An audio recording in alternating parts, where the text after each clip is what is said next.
kwazwai kumatima enyika kwamuri tinokuchingamidza chikuti makadii kwamuri ikoko.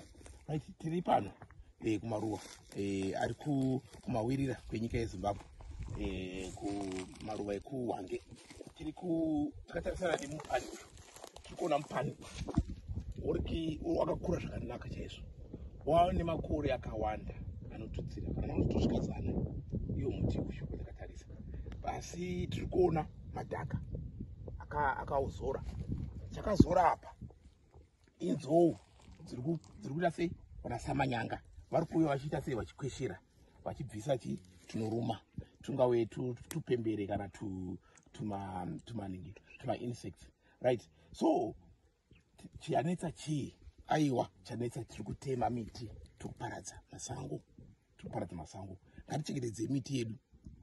Hazvina kunyanya kuoma izvinizvi, asiwo nyika yakaomerwa yakagara nemabvi, asi ngatitsvage imwe nzira yekuwana mari nayo. Marasha aparadza.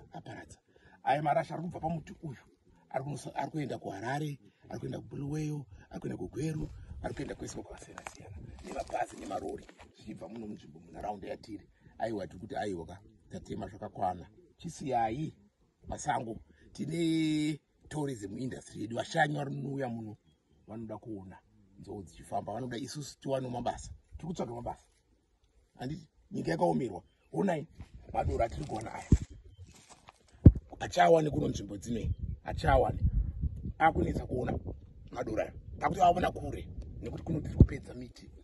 Aiwa, nemashoko edu ndoti aiwa zvakwana. Ndiri muzita rangu ndiri Kwataku, ndiri kuHwange. Tochengetedza miti yedu, nyika yedu isumukire yeZimbabwe. Ndatienda nemashoko madiki aya.